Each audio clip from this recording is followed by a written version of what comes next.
We started early to avoid all these issues, but here we are. So we are here today for the launch of Forest of Refuge, Decolonizing Environmental Governance in the Amazonian Guiana Shield by Dr. Yolanda Ariadne Collins. Yolanda is a lecturer in the School of International Relations at the University of St. Andrews. She studies the intersection between climate change governance, environmental policy, and international development. Her work examines processes of racialization, and histories of colonialism and the ways in which they challenge the successful enactment of forest governance policies in the global south. So Ariane, the floor is yours. You have, let's say, 45 minutes, but you can do, it's up to you. I'll try to make this as succinct as possible. So thank you once again for having me. So I'll tell you a little bit about the book. So the book is titled Forest of Refuge, Decolonizing Environmental Governance in the Amazonian Guiana Shield. And generally, it's animated. And once again, apologies for the little slides. I can't figure out how to make them bigger.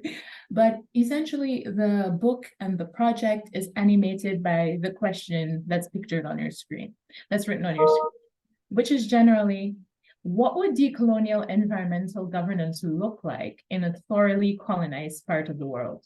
So having recognized that the two countries that I study, particularly in relation to their implementation of the reducing emissions from deforestation and forest degradation initiative, having recognized that these two countries are almost entirely colonial constructions, I was really curious about how decolonization could take place or be imagined in this environment. And I tend to look at the experience of thinking about decolonizing through these particular sites as somehow insightful or indicative for what decolonization or decolonized environmental governance could look like in other parts of the world that weren't as thoroughly constructed through the colonial encounter. So I'll start by showing you a couple of pictures from my field work that had taken place now roughly 10 years ago. I can't believe time flies that quickly, in 2014.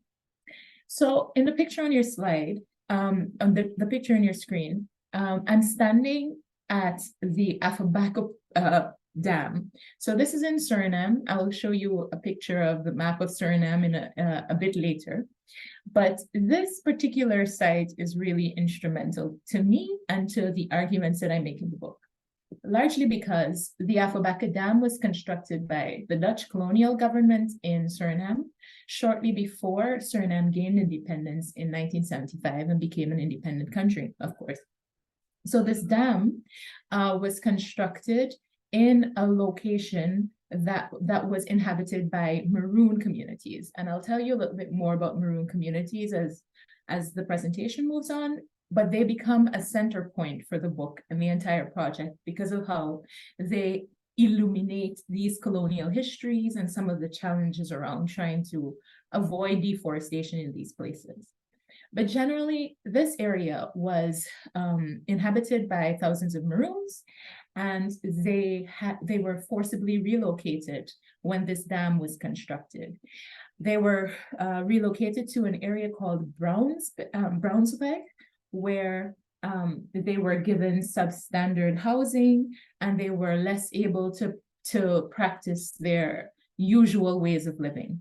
The dam was constructed so that low-cost energy could be harnessed, could be developed in Suriname, so that bauxite could be refined, because bauxite was a significant economic contributor to Suriname at the time.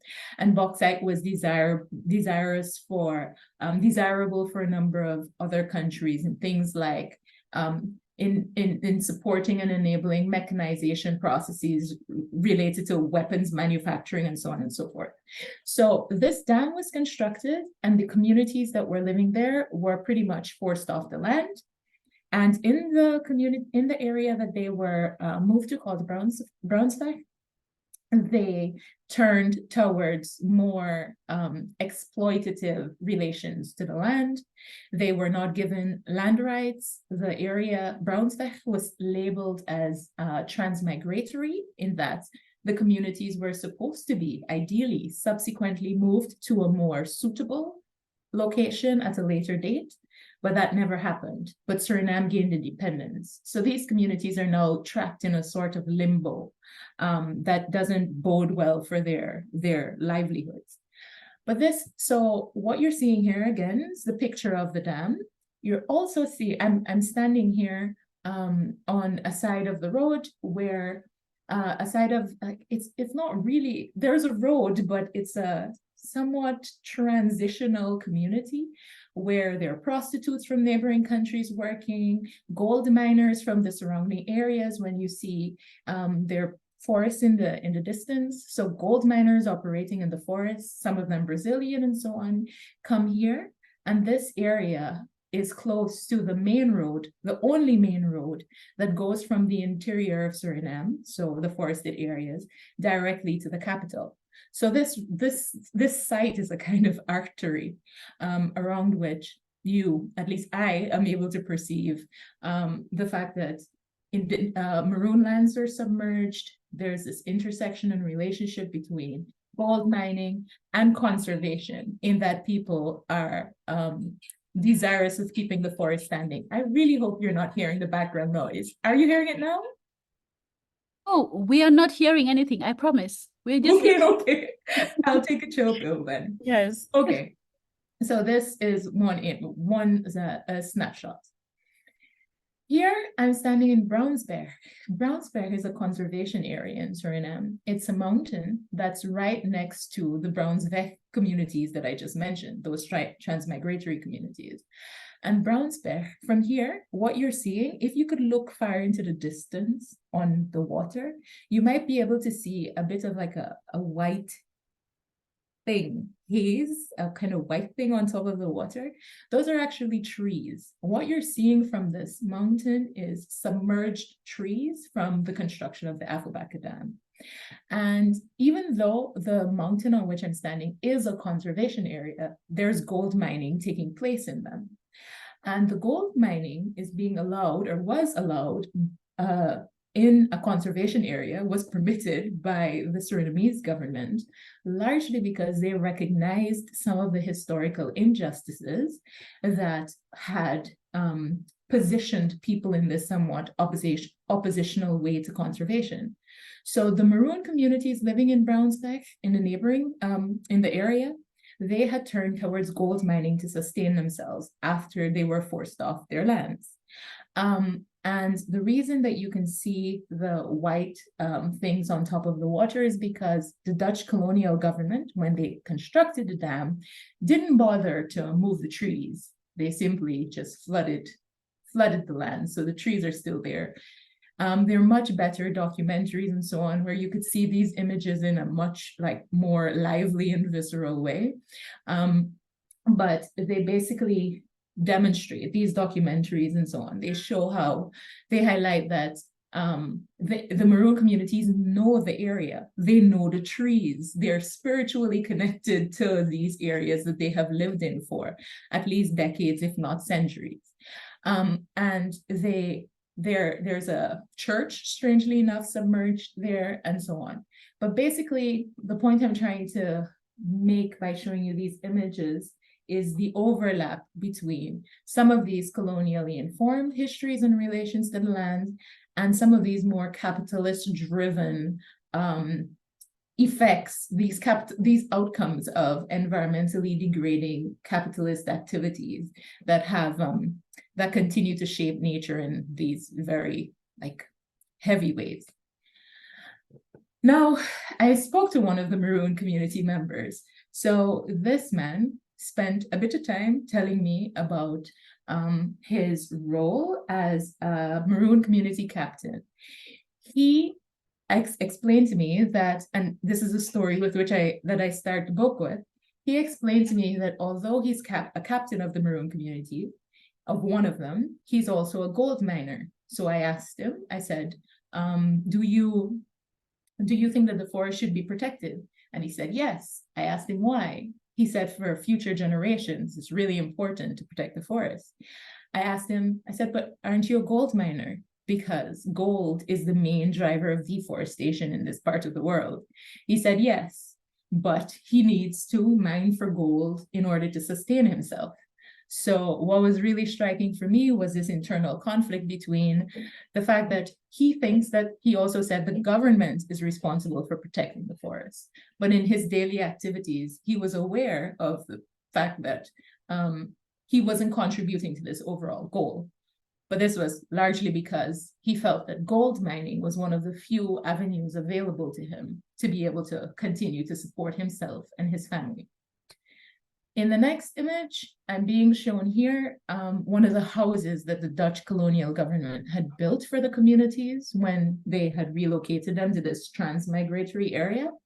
This man was a child when the communities were forcibly relocated, and he's telling me about the fact that a number of community members had died and lost all kinds of valuable land and so on when this Afobaka Dam was constructed. He's telling me about how the houses were wholly unsuitable for them when they were relocated. And the house next to it, the more modern looking construction, the more modern looking orange house on the left, this is what they've been able to develop for themselves. Since having spent time in this region, again, referring to this documentary that I had come across, I learned that the Maroon communities had been used to living in circles. So their houses were constructed in such a way that they were cool. They remained cool even in the blazing midday sun. And they were social in that they had to be all facing inwards in a circular layout. But that when the Dutch government, for example, constructed their houses, they were constructed in line, in rows. So they didn't feel at home in the land and in the communities. And they're just still living there, but trying to find a way to make it as hospitable as possible for their continued daily existence. So here on the next slide, you see an image of the effects of gold mining. So this is medium scale gold mining that was taking place just nearby, just near the communities. It's mechanized and it's significant. So you can see, you get a scale of the gold mining endeavor based on this image, the size of the equipment. You can see some people working in the hole that was dug. And you see the forests that have been degraded at the very least in the background. In this next image, the one that's currently on your screen, I'm in a boat, and the man who's pictured is trying to get us through this river. So basically now I've moved past the Brownsweg communities and I'm trying to go visit other Maroon communities who live further along the Suriname River. So the dam effectively blocked off this river. And now we're struggling to get through the river to go visit those other communities because the water levels are so low. So the communities even further downstream who weren't relocated on account of the construction of the dam and therefore have a somewhat more intact traditional lifestyle, those communities are still being affected by the construction of the dam because they are less able to traverse the rivers than they previously were. Now, shifting gears in Suriname just a little bit, this is a different, still in Suriname, but in a different part of the country. So now we're in like West Suriname, and I'm speaking to an indigenous woman who is telling me about some of the threats to the forest in her area. And she's also showing me, if you look at almost like if you look to the right of the woman that's pictured on the screen, there's a small crop. She's telling me about how it used to be much bigger. And that now they only get these really tiny ones, and that it's an effect of the changing climate. She tells me about how they're less able to farm, less able to spend time on their farms, largely because previously they would be able to, let's say, work up from, let's say, 8 in the morning until 11, and then take a break and come back at 1 p.m. but now it's much too hot at 10, so they can only work for 2 hours in the morning and then 2 in the afternoon. So she's telling me about how the changing climate is affecting their food security, their traditions, their general ways of life. So all in all, colonialism continues to shape the Amazonian Guiana Shield. Just to show you more broadly and to zoom out a little bit from the smaller sites and locations I was telling you about. On the left, you can see a map of Guyana, Suriname, and French Guiana. And on the right of the image, you can see at the top, it's perhaps a little difficult, but above Brazil, there's this somewhat of a shield. This is the Guyana Shield. It is a significant ecoregion. It still has really high forest covers and relatively low deforestation rates. And it has 3 countries that are entirely captured within it. While the vast majority of the shield is claimed by Brazil, these 3 countries are the only 3 that are entirely within the shield. So you have Guyana, that was formerly British Guyana, Suriname, formerly Dutch Guyana, and French Guyana, which is still a part of France. I should also highlight that even though Guyana gained its independence from the British and Suriname gained its independence from the Dutch, this did not mean that they were always Dutch or British colonies. They had changed colonizers at different points. At one point, part of Guyana was a part of Suriname, and so on and so forth. But basically, the borders of these countries, their very constitution, they moved along with dynamics of like different events in Europe. It depended on who was in power, what agreements were being made by Europeans, and so on and so forth. But generally, these 2 countries have very small populations, comparatively at least. Guyana has a population of roughly 750,000 people, and 90% of those people reside along the coast. So if you look at the picture on the left, you can see Georgetown, the capital, and all those, like the writing along that coast. Those are where those are referring to some of the cities, but most of the population, again, resides in the coast. The remainder of the population, so the remaining 10%, populating the vast majority of the forests, which make up like 90% of the territories, sorry. The rest of the population lives in the forest, largely. So you have indigenous people and miners, or populations that were formed around mining, because bauxite mining was also significant in Guyana, for example. In Suriname, similarly, the population is roughly 530,000 people. 87% roughly resides on the coast, and the remainder of the country is populated by Maroons and indigenous groups. Both countries are they're highly vulnerable to climate change, especially regarding flooding. In the case of Guyana, the coast is below sea level. So the entire coastline is highly vulnerable to climate change. Suriname has a somewhat higher coast, but flooding still remains a significant issue. Guyana and Suriname, although they are apart, like geographically in South America, they're both categorized as part of the Caribbean. So the Caribbean had been colonized across roughly 5 centuries. So they've been colonized for over 400 years, and they've been independent for roughly 50, 60 years.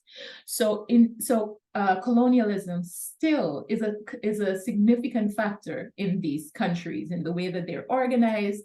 It can be seen in their ethnic fabric, in that it's still evident that certain races or certain ethnic groups continue to relate to the environment in ways that were conditioned by colonialism, for example.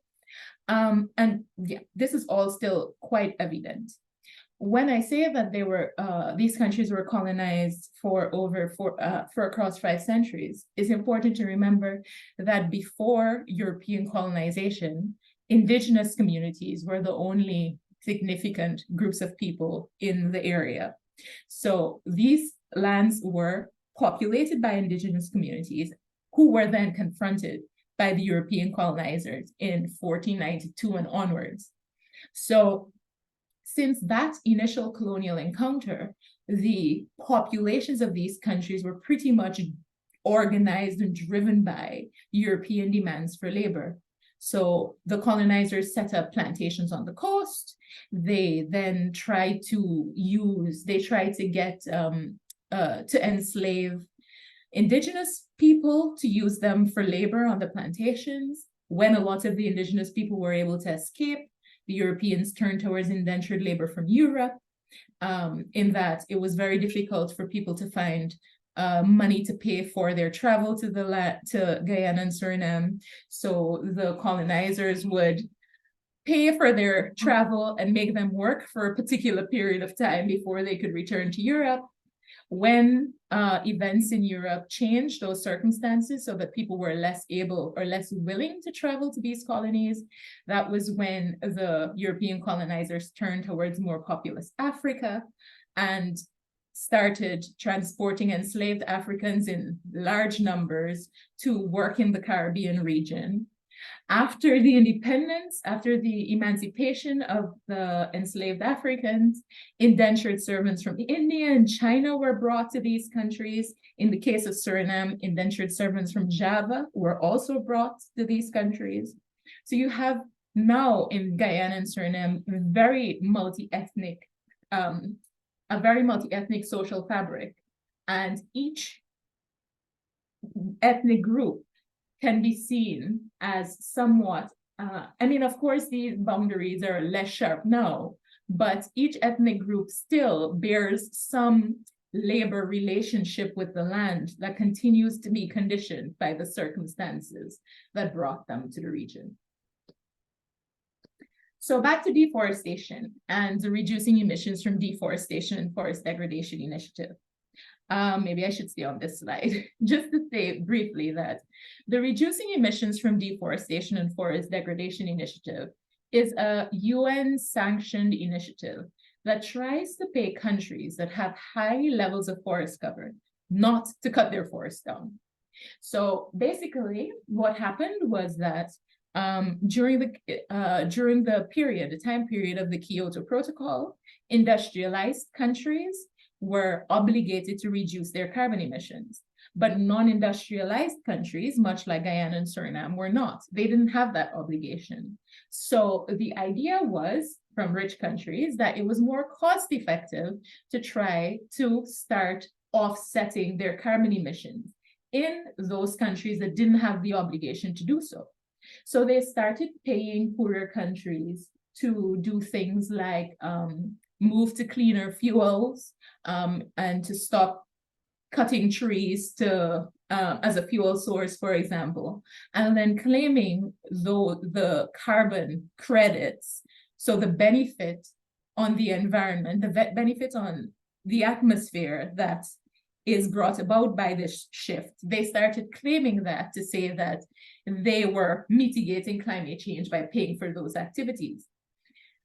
Afforestation projects took off. So countries that had land, for example, were able to gain money from industrialized countries to then fund the planting of trees to try to mitigate climate change and so on. But countries like Guyana and Suriname, which, like I mentioned, have very high forest covers, they felt that there was a perverse incentive to cut their trees down and then plant them back if they wanted to gain money from this structure. So REDD+ was proposed by a variety of rainforest nations. So I think it was a coalition of rainforest nations many years ago who initially proposed REDD+ and lobbied for it to try to get industrialized countries to fund it. So in the case of Guyana, Guyana was one of the first movers on REDD+. It got an agreement signed with Norway that saw the country being promised $250 million over a 5-year period to keep the forest standing. There are lots of mixed views on the extent to which that agreement was successful. But initially, the plan was that national governments in wealthier states would pay these countries to keep their forest standing, and that eventually a market mechanism would come in. However, this was supposed to take place within a structure that would see a particular temperature target set internationally that would not, that then limits the amount of carbon that should be emitted. So within this ceiling, this temperature ceiling, carbon trading was seen as a somewhat positive possible outcome.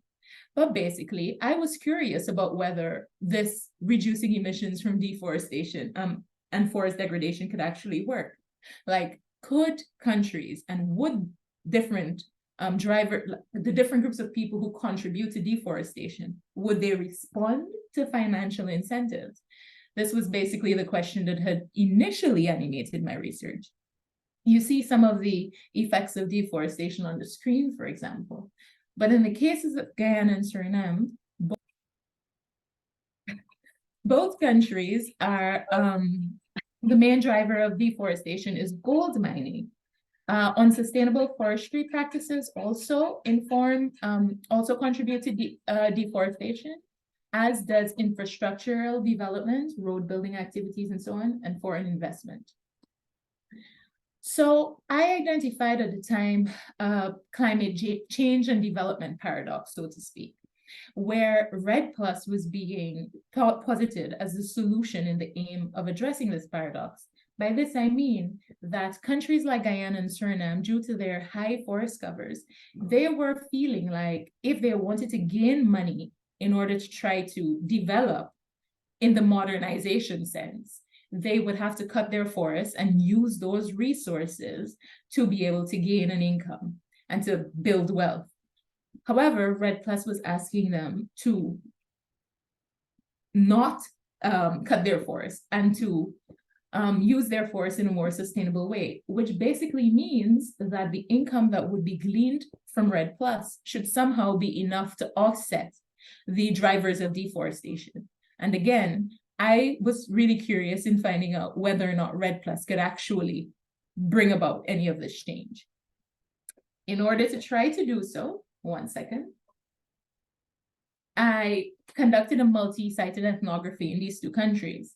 So I used an interpretive epistemology, which recognized that the researcher is part and parcel of the project. People were responding to me when I interviewed them and so on. It recognized that there was a participatory interpretive nature to my engagement with the subjects of my study. So the data was gathered over a calendar year that I mentioned, commencing in January 2014. I carried out, so it was qualitative research and discourse analysis through 2 internships. I undertook an internship at the United Nations Development Program in Guyana, because that was a central agency in working on REDD+. Also at the UNDP in Suriname. So it was 6 months in Guyana and 5 months in Suriname, because both those agencies were central in operationalizing the initiative. I carried out field site visits, which I'll tell you a little bit more about on the next slide, documentary analysis of over 100 policy documents, ethnographic field notes, and interviews with the stakeholders of REDD+. So when these 2 countries had suggested that they were going to participate in the initiative, they highlighted who the key stakeholders of the initiatives were. So I interviewed representatives of those stakeholders as identified in the readiness preparation proposals.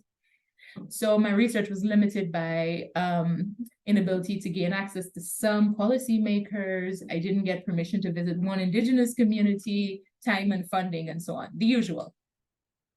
In Guyana, I visited the indigenous community of Anai. You could see that pictured at the bottom, the circle at the bottom, because they were being threatened by deforesting activities, usually from lumber and logging in their areas. Also increasingly gold mining. Then I visited the mining community of Madia, that's in the upper circle that you can see, to try to see the effects of gold mining on the neighboring communities, indigenous communities in particular. In Suriname, I visited, as I already referenced and showed you images of, the communities of Apura. So the indigenous woman who was telling me about the effects of climate change, she was on the west of Suriname, the left circle on your screen. And the Maroon communities in Brownsville and Brokopondo, you can see on this map, this thing that looks like a lake. This is actually the Afobaka Dam that forced the relocation of Maroon communities. I should also take this opportunity to say that Maroon communities are the descendants of formerly enslaved Africans who were brought to Suriname to labor on the plantations. Maroon communities, however, were able to escape the plantations and wage war on the colonizers for quite some time. After a while, they signed peace agreements with the colonizers that prevented future settlers from coming to try to take over their land. So there were peace agreements in Suriname signed between the Maroon communities and the Dutch colonizers, and then subsequently with indigenous people and the Dutch colonizers. However, when Suriname gained independence in 1975, none of these peace agreements were respected. So the independent state of Suriname claims the entire land and sees itself as having the right to then be able to grant concessions to mining companies and other extractive activities in lands that communities call their own. In Guyana, Maroon communities existed tentatively to some extent. The research isn't too clear on that, but largely they were not able to emerge in a significant way as they did in Suriname, largely because the indigenous people were working with the then Dutch colonizers in Guyana to prevent enslaved Africans from running away from the plantation and setting up and taking refuge. Here's the name of the book, Refuge in the Forest. So there were not so many named or identified Maroon communities in Guyana. So overall, getting back to the arguments that I try to set out here, I think that if you want to understand forest conservation and governance, you need to understand its threats. Now, this quest to understand how and why people use the forest in certain ways drove me to try to understand how colonialism structures and informs ongoing forest use and governance efforts, and to imagine different ways of addressing and dismantling these structures. So colonialism, in abstract terms, it can be seen as a set of practices that hinges on the forced control of space and the domination of land, bodies, and nature by an other who becomes localized. The colonizing other either extracts those resources from the dominated country and relocates them to the colonial metropole for its use, or they internally appropriate space and resources in the dominated country for their own good. So here we're like marking out a distinction between settler and non-settler forms of colonialism. So Guyana and Suriname, the European colonizer didn't come to stay. I mean, of course, there are shades in between, but that wasn't their driving, like their impetus. They didn't come to stay. They came for resources. Rather, in countries like the United States and Australia, they went to stay. So this is the distinction that's being drawn here when I highlight the work of Tuck and Yang. But basically, the Caribbean region, as a consequence of colonization over or across 5 centuries, has been shaped almost entirely by colonial history. And this is evident in state formation, social and racial composition, and economic circumstances. As I mentioned, the region is highly vulnerable to climate change, and it is still in possession of some highly valuable conservation areas, such as the Amazonian rainforest in the case of Guyana and Suriname. So I look at colonialism as forming this structural set of circumstances that should be grappled with if environmental conservation or environmental challenges are going to be successfully addressed to the extent that they can be. So Anibal Quijano's colonial matrix of power embodies a crucial starting point in my work and thinking. So his thesis views the persistent impact of colonialism on contemporary society as a matrix of intersecting power structures that perpetuates colonial patterns of producing benefits for certain actors in the West, while disenfranchising others. Similarly, his coloniality of being shows how racially defined hierarchies established during colonialism continue to shape and inform global distributions of power. These distributions are evident in how certain groups of mainly white Western people remain still locked largely into the role of beneficent of capital accumulation, while large groups of mainly African origin and indigenous others are designated as dispensable. Quijano's thesis is that structures cemented through the colonial enterprise bolster the distribution of power today and continue to be reflected in the ongoing global condition in which Western European countries benefit disproportionately from activities that continue to support capital accumulation in former centers. Coloniality, the distribution of power emergent from these colonial dynamics, understood in this way, is foundational to the distribution of world power. So it doesn't just stay relevant to the formerly colonized places, but Quijano's work highlights that coloniality refers to a certain inbuilt transferable structure of power that surpasses the boundaries of the places that were previously colonized. So the effects of the colonial encounter continue to travel past the end date of colonialism. So as the formal end date, I should say. So as Mignolo and Walsh describe, this perspective is embryonic of the modernity coloniality relationship, through which these two conditions are two sides of the same coin. In other words, we wouldn't have coloniality without modernity, or modernity without coloniality. Neoliberalism then emerged as an embodiment of this intensified relationship, and it is deeply interwoven with and allied to conserving nature through neoliberal policymaking. Viewed through this lens, neoliberal conservation, of which REDD+ is a paradigmatic example, neoliberal conservation, known to be a new form of marrying conventionally damaging market activities with the goal of environmental conservation, is a symptom of ongoing coloniality.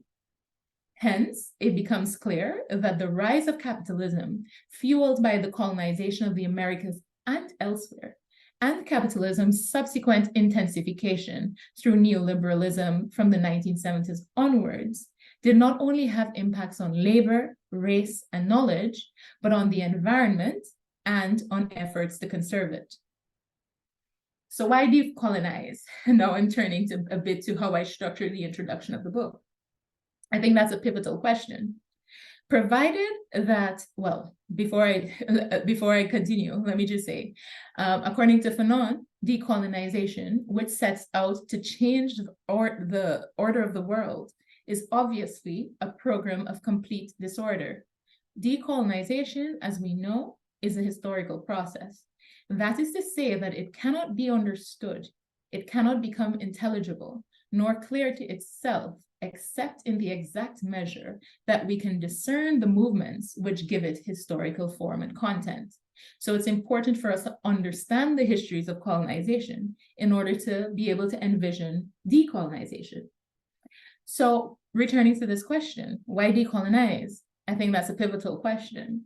Provided that a successful and a satisfactory answer can be put forward, the inquisitive mind quickly wonders, but how would one even attempt such a thing? So this book, Forests of Refuge, puts forward an answer. Its argument hinges first and foremost on the recognition that histories of colonization function as a structural condition that must be recognized and dismantled through decolonization if forest governance or environmental governance is to successfully counter the world's most urgent environmental challenges. In the interest of limiting the progress of one such challenge, that of human-induced climate change, REDD+ rose to become the biggest, most ambitious global plan to arrest the deforestation in tropical forests around the world. It proceeded from the premise that tropical forests sequester large amounts of carbon from the atmosphere as they grow. Carbon dioxide, one of the harmful gases driving climate change, is then kept trapped in the mass of the forests. As forests and surrounding vegetation decay and degrade, carbon dioxide is released back into the atmosphere. Hence, in the interest of keeping sequestered carbon locked away in the forest, REDD+ aims to provide financial incentives to forest managers, users, and owners to dissuade them from engaging in deforesting activities. Put simply, it aims to stack the decision-making process on how to use forests against decisions that result in deforestation. Since tropical forests hold more carbon than that of temperate or boreal ones, REDD+ is being rolled out in tropical states that still have significant tropical forest cover. However, this group of developing or not yet industrialized states, through little coincidence, tends to be those still strongly defined by their colonial pasts. Consequently, the increasingly urgent need to address climate change by reducing carbon dioxide emissions brought with it growing demand for the services provided by the forests of Guyana and Suriname in situ through the state's participation in REDD+. Promoted as being able to make forests worth more alive than dead, REDD+ was championed by its proponents, both within and outside of Guyana and Suriname, as a tool for conserving the world's tropical forests. Much like other market-based conservation mechanisms around the globe, it was framed as a win-win solution that would allow both countries to develop economically while conserving their forests for the greater global environmental good. As initially taken up by Guyana's government, one of its earliest proponents, REDD+ was depicted as a market instrument imbued with a certain neutrality that allows it to sidestep political and social considerations around forest use practices to be able to bring about reductions in deforestation. In the international arena, it was promoted as a shortcut of sorts for achieving what was described as the low-hanging fruit of the climate mitigation game. So in this book, I show how preparation for the eventual implementation of REDD+ in the Amazonian Guyana Shield made visible the structuring tendencies of the continued colonial present, thus demonstrating the need to decolonize forest governance. Decolonizing forest governance depends first and foremost on acknowledging how REDD+ is positioned within the histories and present-day social, economic, and political conditions of the jurisdictions within which it is implemented. Since these two neighboring countries are the only independent states and hence REDD+ participants in the Guyana Shield, their simultaneous exploration allowed me to reflect on processes of state formation and forest demarcation as significant relics of colonialism, with material consequences on modern-day forest governance and conservation. The book's exploration of these experiences of Guyana and Suriname as independent forested states in the Guyana Shield formed almost entirely through their not-so-distant colonial pasts as they negotiate increasing present-day demands for their natural resources and its services, provides useful fodder for imagining and charting a path towards fairer, less Eurocentric, more diversely agential decolonial futures. The Amazon forests, stretching across Guyana, Suriname, and the wider Guyana Shield, witnessed the entirety of the colonial and post-colonial encounter, experiences that are central to the formation of maroon communities. Over centuries, the forests of the Guyana Shield provided a place of refuge to people who fled the coasts to form the spatial outskirts of colonial centers in northern South America. During this time, The forests themselves were partitioned, regrouped, uprooted, and used as shelter from the whirlwind of capital generating activities on the coast of the Shield. In the era of climate change, the significance of these forests came to be even further enhanced as the international community began to recognize their sustainable management and conservation as crucial to global ecological and human well-being, with effects far beyond the boundaries of the Shield itself. So, Maroons persisted through historical shifts from colonialism to independence, after having been established on decidedly anti-colonial grounds. To them, the forest stood as the antithesis of capital-generating activities centered on the coasts. It was this pursuit of capital that had enslaved people, subordinated nature, created colonies, and consolidated all colonized land into independent states, including lands claimed by indigenous and Maroon communities. The anti-colonial gestures of Maroon communities have since been present in Guyana and Suriname, although they've been subsumed in modernity's onward march. So naturally, paying attention to, I don't think I have the time to tell you all of this, so I'll try to go directly towards how— You do. Please go ahead. Okay, thank you for that. We are all ears. Okay, so let me recalibrate. Yes, so naturally, paying attention to the broader dynamics that influence forest governance and its environmental conservation goals significantly broadens the scope of the book. This forces me to move from the relatively narrow confines of environmental conservation projects that are usually premised on knowledge traditions that view the environment as separate from its human stewards to societal environment relations that are perceptible at the local level, but also reflective of the global.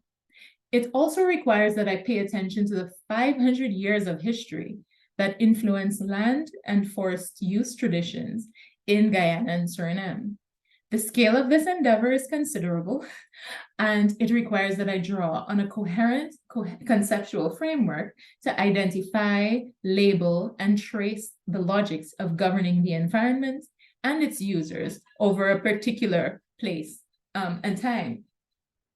Through what I recast as decolonial mentalities, I draw on Foucault's governmentality framework for labeling and examining the governing strategies employed in enacting forest governance over time. Together, these strategies capture the shifting logics of colonialism in operation, while allowing them to remain identifiable in the country's transition past the formal end date of the colonial period. In so doing, I view colonial governing strategies as sites for decolonization.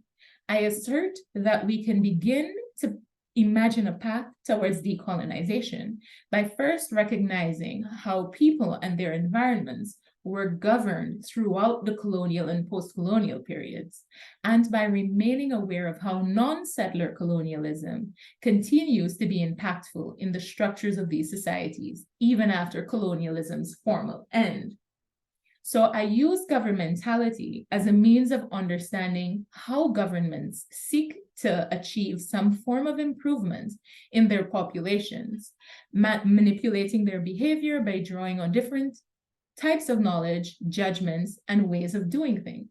Governmentality takes multiple forms that can be distinguished through their approaches for achieving the desired behavioral change based on the sets of knowledge from which they are derived. They provide us with insight into how governing is accomplished in practical and technical terms. Governmentality is understood as an art of influence through which diverse actors that are imbued with the ability to govern, so not necessarily states, even though just temporarily, how these actors work to shape outcomes and to guide the population within its remit in a desired direction. So I argue that pursuing decolonization in states shaped almost entirely by the colonial encounter depends on a combination of things. First, decolonization requires less deference to the sovereign state in questions of forest governance. Second, it necessitates the removal of the market from its increasingly central position as arbiter of environmental and social affairs. Third, it involves the undisciplining of the racialized subjects of colonial governance. And finally, it demands that those ethics and ways of being in the world that are associated with the pre-colonial and non-Eurocentric knowledge traditions be amplified. In developing these arguments, I critically examine how recent global efforts to govern and conserve forests are being stymied by colonial histories, especially in those forests that have been shaped over time as places of refuge. And I imagine decolonial futures in Guyana, Suriname, and beyond. Before I wrap up, let me just briefly contextualize these points. So by behead the sovereign, when I say less deference to the sovereign state, I think it's really important to remember that in these contexts, what we're talking about is two governments who, while they're not European and can't be as easily categorized as colonizer, they didn't colonize these lands. They're actually an amalgamation of the people who were brought to these lands. But at the end of the day, they draw on a particular demarcation of territory that's colonially informed and that continues to block or to treat indigenous and maroon claims on the land as subordinate to their authority to use the land. This is how we then see all these conflicts between extractive activity that's sanctioned by the government and the indigenous communities who are left to deal with its effects.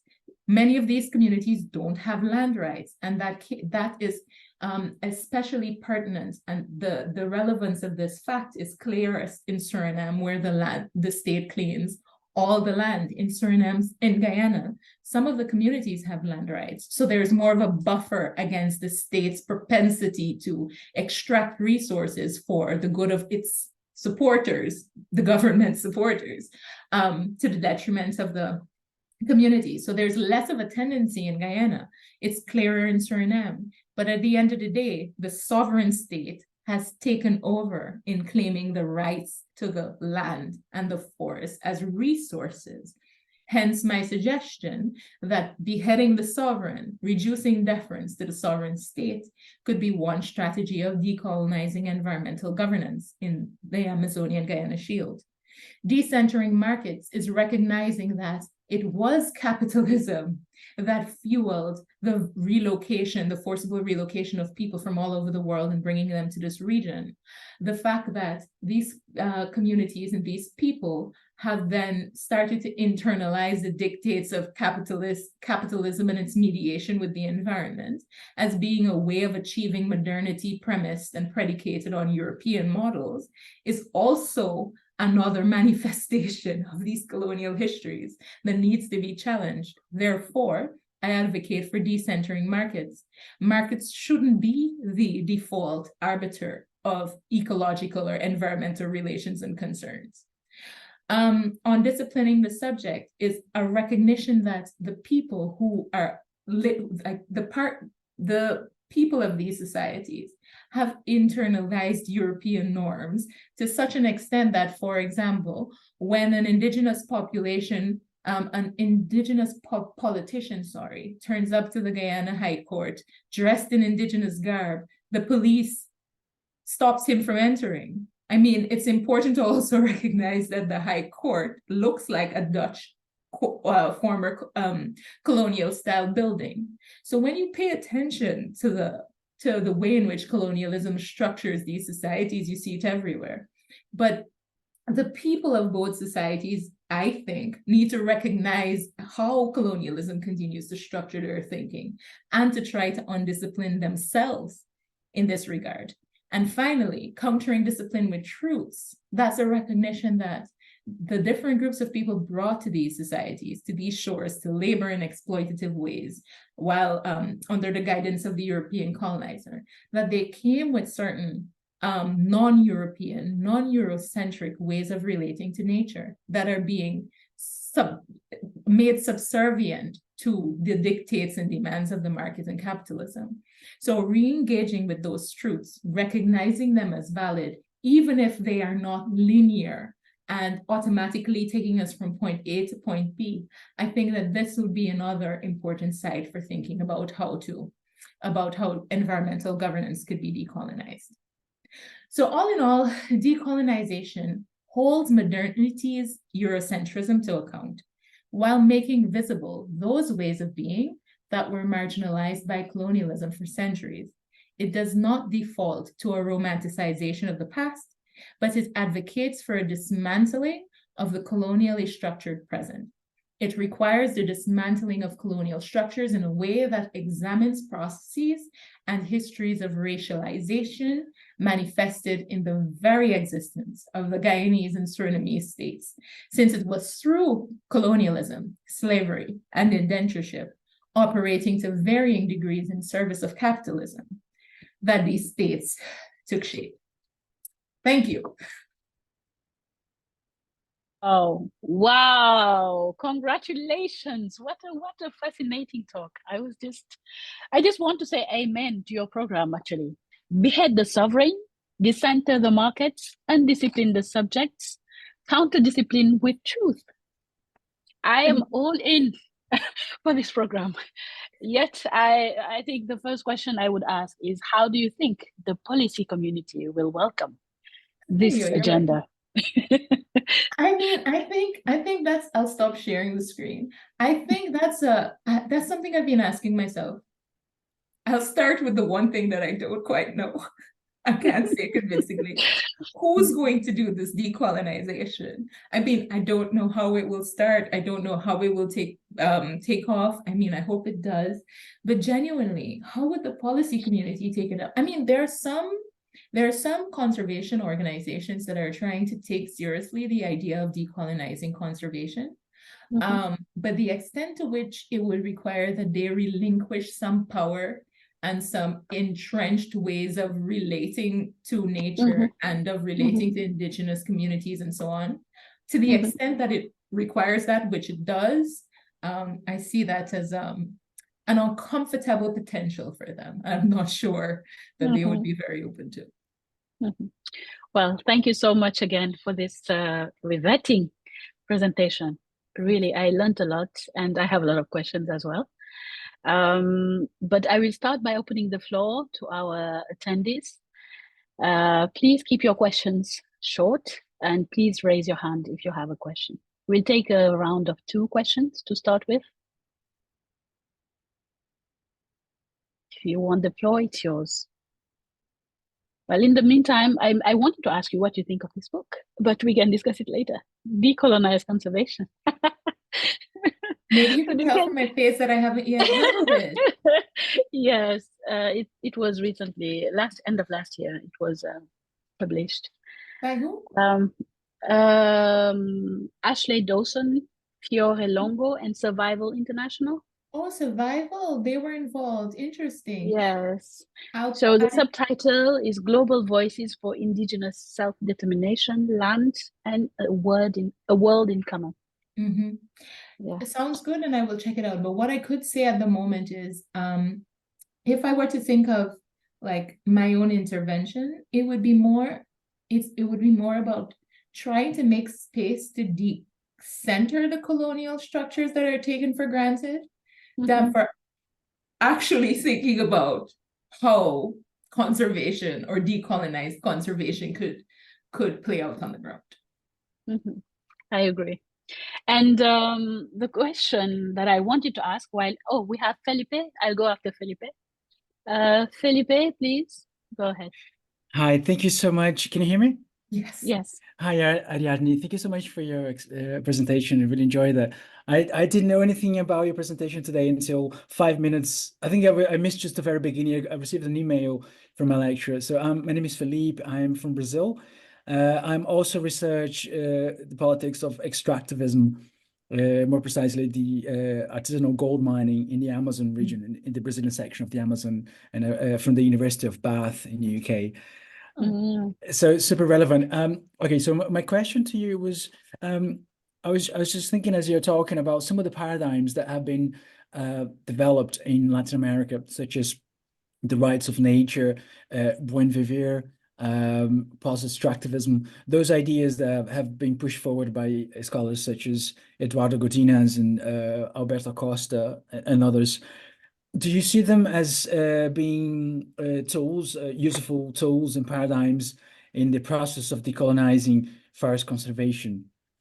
And if I can just add one a secondary question, if I may, do you think that is in terms of I agree with you that market solutions aren't the way to decolonizing. Our relationship with nature shouldn't be about how we give value to nature, but but having said that, do you think that perhaps the things like the REDD Plus proposes, paying for countries not to exploit, could be a tactic, as not necessarily a goal or even a strategy, but simply a tool, a tactic to foment forest conservation? Do you think that's or do you think are you completely against it?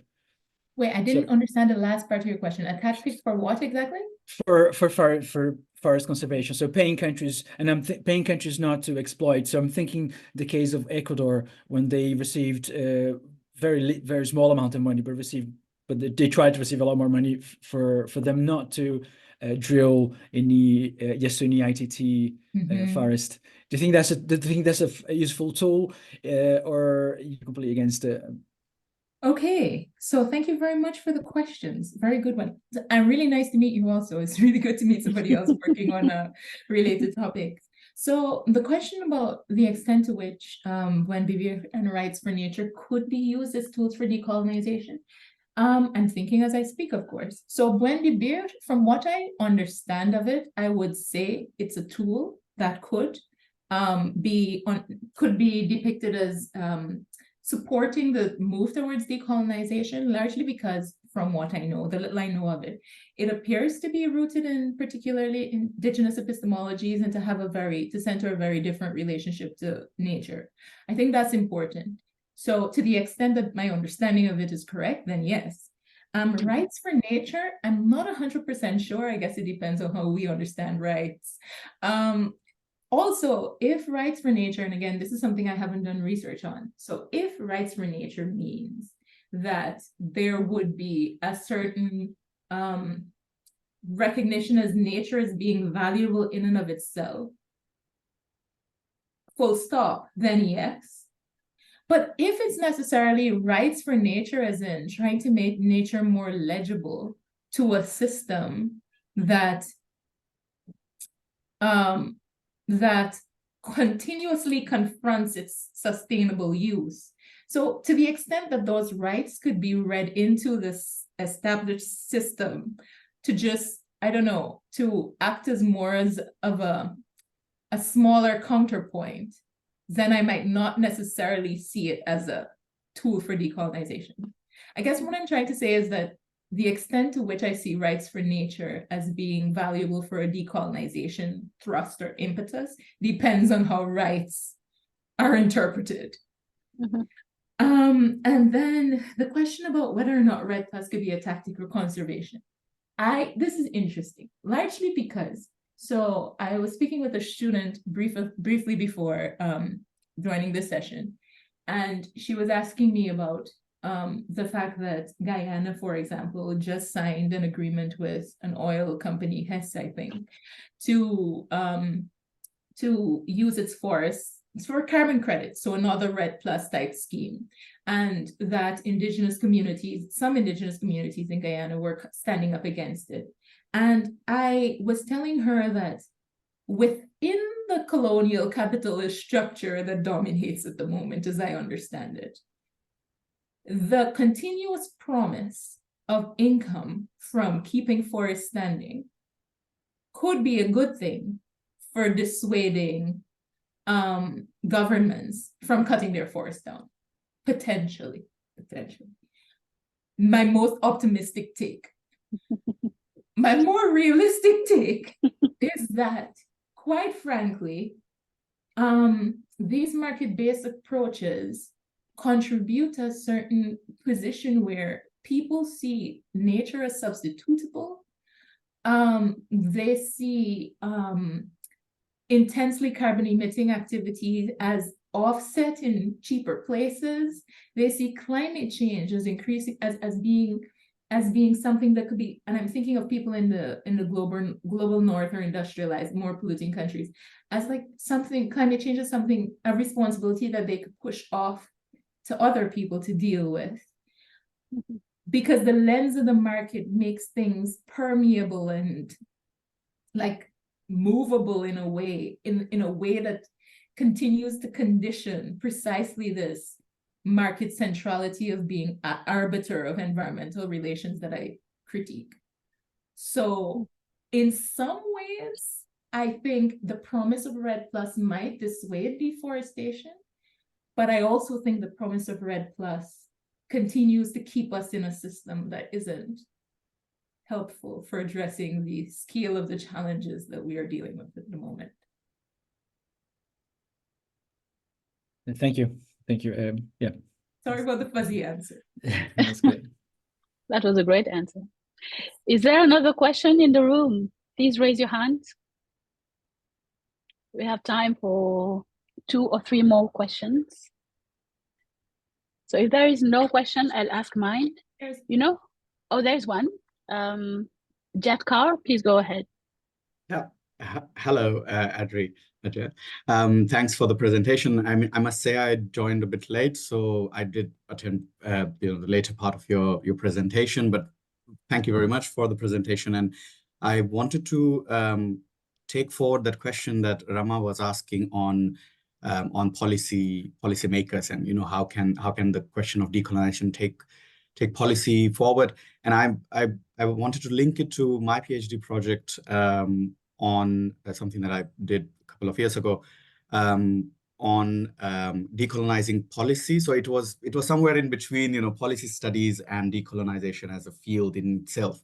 And the thing that I argued there is that the moment we think about policymakers as people who are part of the state trying to create policies for the society, because that's how we frame policy making, we are already within the colonial mindset, in the sense that we have a state or a governing agency or government which is above the state, right? Above the society. In a way, you are already an expert, you are somebody who is beyond the society. And if you wanted to decolonize that idea of policy making or policy itself, one may start by thinking at policy as being made from the ground up, through everyday interactions, through society, through community discussions, and interactions with people who have resources, who may in today's world be policy makers.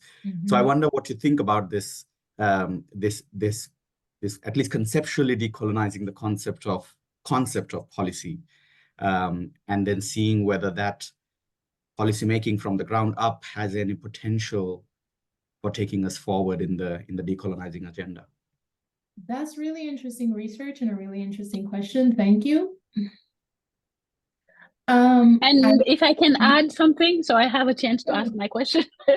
I was just asking, I have another question, but related to what Jatka was just saying. Do you think, because policy in general, we are the main critique that I see from local populations are that they are seen as an addendum. They are added, at the last moments of the policy making, the elaboration of the priorities and so on, the agenda setting. So, the consultations and so on, it really come at the end. Policy is, the issue, the framing of the issue. It's as if it's already made in the mind of the policymaker, and they just need, people to formally validate, but it's business as usual. So it interests me because I also did some work on the politics of policymaking in Senegal. So I want to know what Jatka was asking from the ground up. Is it possible at all when we are talking about these instruments that are, enforced from above in general and internationally as well? Thank you. Yeah, thanks. I think these are, again, really interesting questions, but so once again, I'll give a duplicitous answer. One of them is, I agree. I understand how that construct of policy is necessarily being somehow higher up, and the local communities and indigenous input and so on coming like after the fact. I see that as being, I could see how that could be colonial. The thing for me is that I think what's really important in recognizing, at least like in the Fanonian sense and how he explains what decolonization is, he says that decolonization it becomes legible in the extent, in the context of the colonial structure. So I don't think we could separate the debate and the consideration, the concern of like this relationship between policy and people allegedly beneath policymakers. I don't think we could separate that from the colonial structure. So if in a particular place, I mean, I guess what I'm saying is I'm finding it difficult to decontextualize, and I think that's what's really important. I can't just decontextualize this policy, non-policy maker relationship from a colonial structure. To the extent that it replicates one, I see the potential and I see the challenge. But I do also want to say that the idea of like what happens to democracy if we take this provocation very seriously? I think part of what happens, so it depends on the type of democracy. So more deliberative democracy would potentially be more, would be less amenable to this potentially colonial top-down structure. But there are a lot of people who vote in the assumption that I cast my vote now and then they will act on my behalf. And they leave me alone for 4 years or something, and I just read the news. So there's a lot that like, there are a lot of like, the structure support precisely this type of top-down colonial, potentially colonial like mediation. So I don't know what happens. So I guess once again, my answer is it depends on the extent to which colonial history has informed this dynamic. I see how it can be colonial, but I do think it would run up against the way the democracy is structured. And perhaps that's an important friction that should be explored. Thank you so much for the great questions and the great response. So we'll take just 2 more if you allow us. Ariane, are you comfortable with us taking 2 more? Great. So we have Zuka Sain who had a question, and then Steve. So Sain, please go ahead. Yes, mine is building on the political aspect. I wanted just to find out how the local institutions have been evolving over the process, and the dynamics of those institutions locally in that process. But thank you for that wonderful presentation. But I just wanted to learn what kind of your local institutional evolution has been taking place. Yeah, thank you. Okay, and we have Steve. Please go ahead. All right, thank you so much, Rama and Ariana, for a brilliant presentation. Well, my first question is, I'm really interested with the book. How do we access this book? That's my number 1 question. Then number 2, well, what is your perspective on carbon credit? Do you think it's a concept that really works? Because to me, I think carbon credit is just a political ghost and a capital rhetoric to justify some continued exploration and accumulation by capital using what Jason Moore called cheap nature. That's my own analysis. So I want to hear your perspective on that. Then number 2, how can global environmental policies maybe better address the historical and colonial legacies that have shaped the forests as places of refugee and resistance. That's my those are my two. Maybe possibly I can pose the third question on the role of what role does decolonization play in reimagining forest conservation strategies. Maybe I'll stop there for now. Thank you. Thank you, Ariane. And if you allow me, we have a comment from Mary Ann in the chat. She's saying, Mary Ann, do you want to read it or should I go ahead?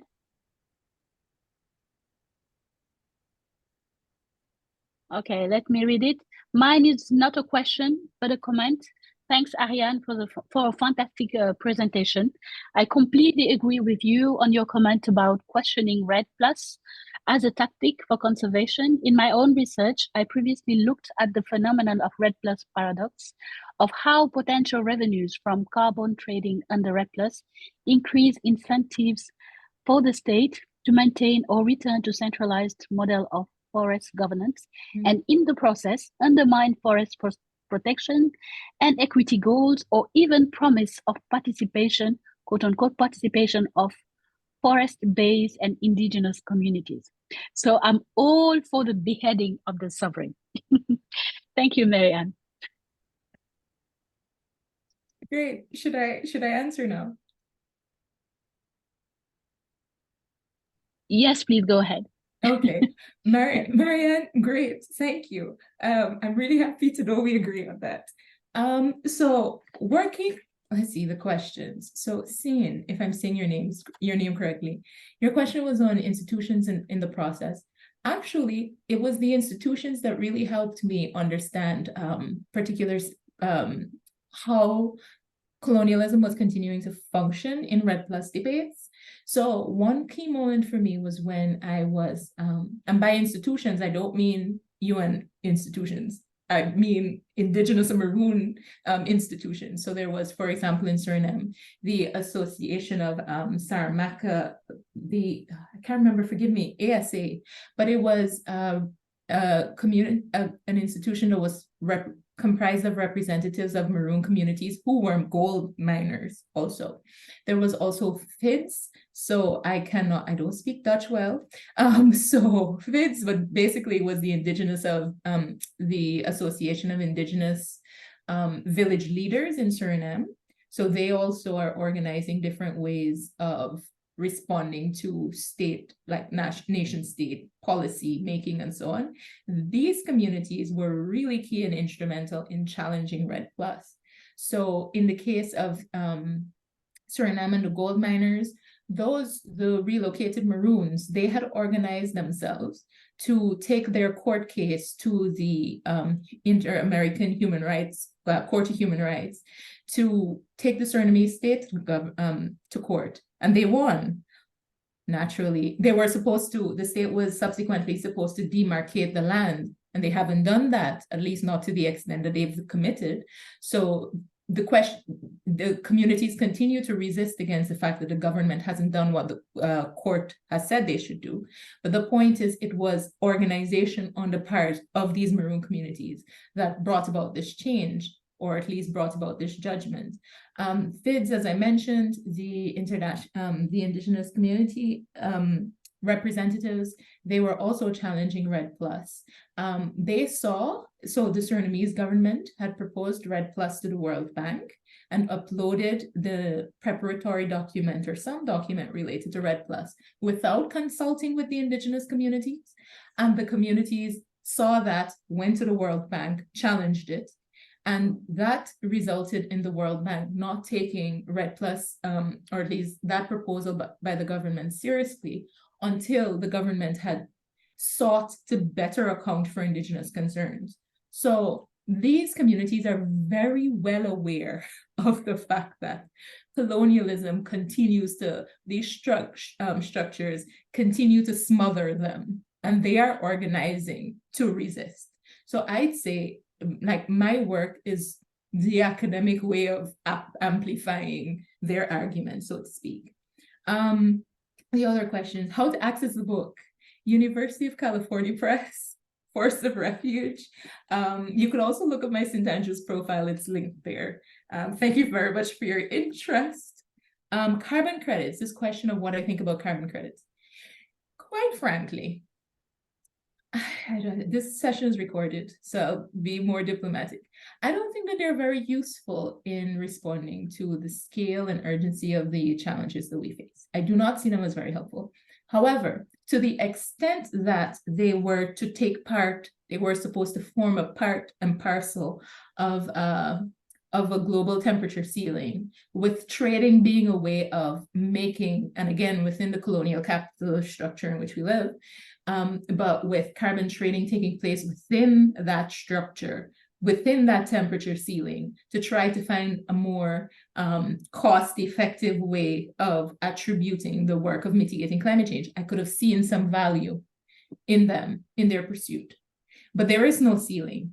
There is no agreed temperature ceiling. There is no finite amount of carbon emissions. As a result, I do not see them as being valuable in doing anything. And then, of course, we could talk about whether or not there's any integrity in the carbon offsetting, whether or not the accounting makes sense.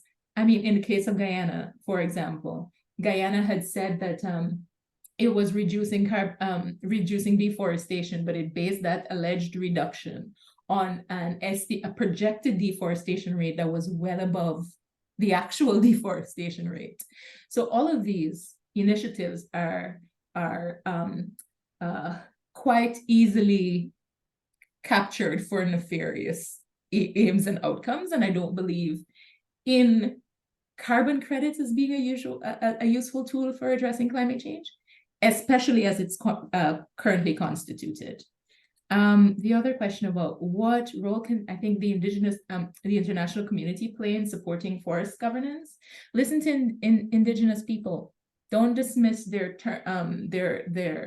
desires, their arguments and claims on account of them not knowing things because they somehow don't easily read into a Western knowledgeable structure. Try to encourage state governments to grant land rights. It's no coincidence that some of the best preserved nature is, the best preserved environments could be found in indigenous communities. So trying to make space for alternative ways of viewing people and relating to each other in ways that aren't just made like secondary or seen as less desirable because they don't read into Western narratives, I think would be very important. Did I answer all the questions? I think you did. Thank you so much for this great presentation and a great and very lively question and answer session. We're seeing a lot of messages in the chat. Thank you from Eva, thank you from Moges, and thank you from Felipe. And I add my voice to theirs to say thank you so much for a great, great, great seminar. You're not feeling well, and despite it, you were excellent. And I just want to say, I'll ask my question at last, that I'm looking forward to seeing the follow-up to this book, because I believe there is a follow-up. And I believe the follow-up is in the beheading and the undisciplining on the subjects, because the subjects have a lot of things to say, in my opinion. The small, the snapshot that you gave us on the conversation between you and the Maroon captain about, why are they still doing gold mining? I think there is something there about social reproduction, about land and forests being seen as a source and not as a resource, because it's a source of livelihoods for those populations. And I think there is a lot to add. And I think I'm looking forward to the next book and to the collective project of beheading the subject, because I don't think it's in books that we will be doing that. So thank you so much. Thank you for a great, great, great presentation, and long life to this book. I'm sure there will be many more tours and, talks about it. And thanks for your time. And yeah, we look forward to welcoming you in person to Edinburgh next time. Thank you so much, Ariadne. Thank you. Thank you so much. If you can stay with me, we'll just wait for, yes. And Jatka and Eva again saying thank you. Thanks, everyone. Thank you so much. Thanks, everyone, for coming. Marianne, Steve from Harare, thanks for joining us. Stephen Berry who is with the Sam Moyo African Center for Agrarian Studies. And Eva has left you a message with a link Yeah. and proposing to work together in the future. And Moguez, okay. Sane. Okay.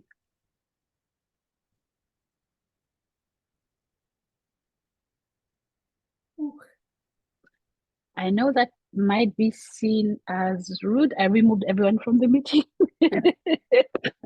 But you had to. Did you stop recording? Oh, yes. Ooh, Mm. I'm exhausted.